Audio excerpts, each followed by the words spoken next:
Okay, guys, I'm recording now, and what this video will show are different websites that you can use to help your research.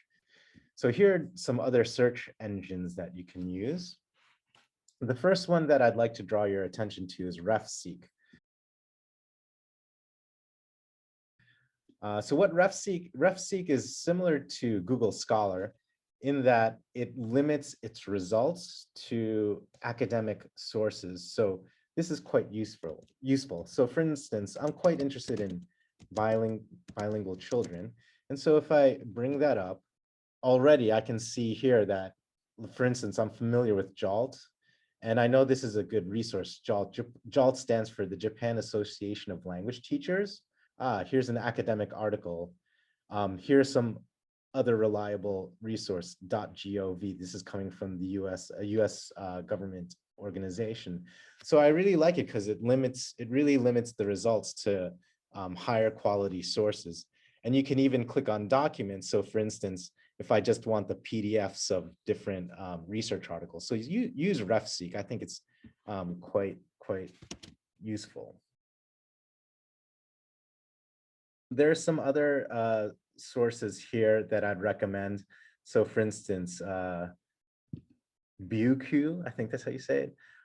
Again, it tries to limit the articles to higher quality resources. So if I look up bilingual children, for instance, I can see that, okay, here's something from the Japan Times newspaper. Here's again, JALT. So this is a scholarly article. So it will filter, for instance, blog posts and Twitter posts and direct you to more reputable sources. I know some of you or several of you are researching about movies. So just really quickly, IMDb is the source where you have to go. So for instance, if you're looking up any movie, and I actually kind of like this just personally, it's a way to enrich your movie watching experience. So let's take a look. For instance, if we have Frozen here, click on more, you can use external reviews. These are, professional movie reviewers, and you can read about their opinions of the movie that you're interested in.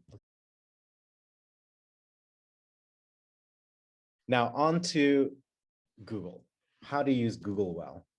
So I'm gonna talk about 6 tips for you guys to use Google search more effectively. Now, what you want to make sure that you're logged in. If you don't have a Google account, I highly suggest that you create a Google account so that you're logged in when you do these searches, especially in Google Scholar, because it will remember your settings. Now, the results that you get in Google depend on several different settings. So for instance, where you are, which language that you search in. So it's not always the same. So for instance, let's say I'm researching bilingual children. Notice that I'm getting all of my results in the English language, and also notice that here it says Tokyo.com. Google has automatically set my settings to English language in Japan, but you can get different results if you change the settings. So for instance, let's change the search settings here. Now, notice region setting. You can change the region. I want to change it to the United States because I want to see what results come up in the United States. So I'll save that. So it saves my preferences. So now if I do the research about bilingual children, notice here, formerly there was a result from Tokyo bilingual whatever, and now it's replaced by this. So I'm getting the most popular results as if I were searching in the United States. Here's a result from the New York Times, right? So changing your region makes a difference. Even the language settings makes a difference. So if you click here under languages, right now it's set to English, but for research purposes, let's just imagine that I have like, N1 native level Japanese. I'll change it to Japanese, and obviously this will change this will change the settings, right? Typically, when you use Google, it's set to all. So it's going to search all types of web content from newspaper sites to blogs, for instance. But if I wanted to limit it to actual news organizations, click on news. And this will change the sites to actual like newspapers or online news organizations.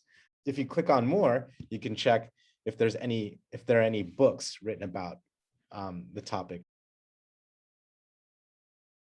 If you use quotations, what it will do is to search for exact phrases within web pages. So for instance, I'm researching about bilingual children, let's say education. So what this is going to do is to search this exact phrase in websites. So for instance, right, because I use the quotation marks here, if you look here, the bolded text, Google is searching for those exact phrases within web pages. So it's a really good way, for instance, if you remember a quote, to search for it exactly.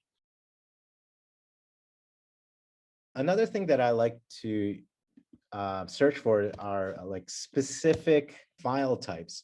So for instance, if you know you just want a scholarly article, which are typically, you know, in PDF format, you can just put a period or a full stop and then the file type, and you'll pull up, you know, PDFs of that search term. You can even, for instance, you know, search for, you know, slides that way. So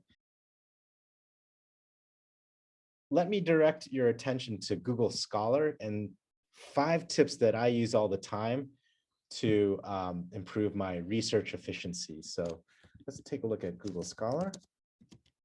Now, to take advantage of these tips that I'm about to show you, make sure that you're signed in to your Google account. Otherwise, it might not work well. The first thing that I want to show you is how to use some features that are usually located at in this section of any search result.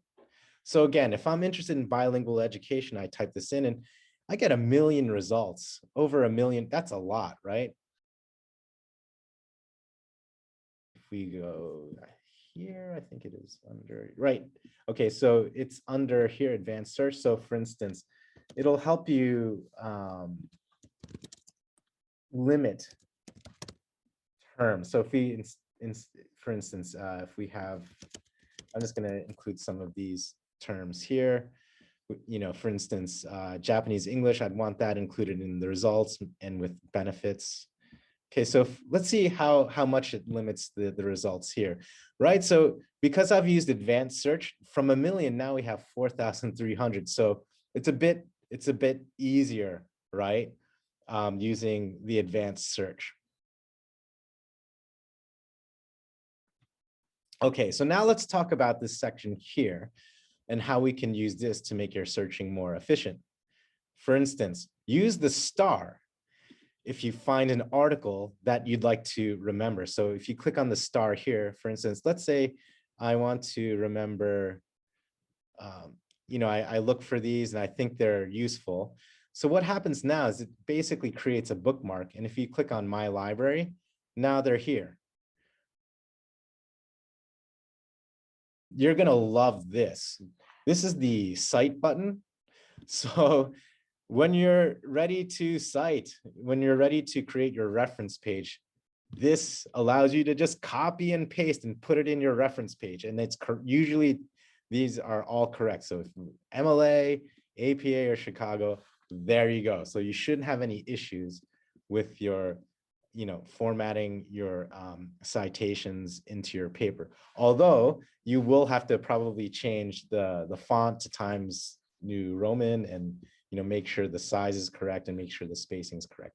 But at least the text itself is correct. It's compliant with the you know, the citation format. Notice this cited by, and there's a number, right? So basically, the bigger the number, the more popular and probably the more important the article. So if we just take a look at these for search results here, which one do you think is probably the one I really need to look at? Probably this J. Cummings, because it's been cited over 8,000 times, right? So that shows that many researchers, scholars are talking about this book. So if I check, if I actually click on it, you can see the other sources that have cited the book by Cummings, right? So this is J. Cummings. So if I click here, that means all of these other books and articles have cited this book. And so that's a way to find more sources. Because sometimes you might not be able to download the article, right? So what I recommend is looking at all three versions. And what you're really looking for is a PDF file. So I couldn't find anything here. So if I check here, all 9 versions, this is a version of this same article that's a PDF. If I click on this, it's the actual PDF of the entire article, right? Oh, that's convenient, right? So then what I would recommend then is downloading it and saving it for later. So that's checking the all versions section to locate the actual PDF. Because if we look at the original one, where is it here? This directs me to the actual journal, and sometimes it won't allow you to download the article, right? I have to send my, oh, look at this, Aichi Kenichi, oh no. Well, you're not stuck, right? Because I just taught you, if you check all versions here, well, here it is. Now I can access the PDF article. If you take a look here, there are some videos about essential Google search tricks. I recommend you watch this video for that. He gives about 4 tips, and it's focused on research. This one is on Google Scholar Advanced Search, how to use the advanced search tool. Watch this video about how to narrow down your results in Google Scholar. And this video is really nice because it's more comprehensive. It gives like a wider picture about how to search for your topic from a broader sense. For instance, how to narrow down or how to use better search terms. So I think these videos are really helpful, so you should watch them.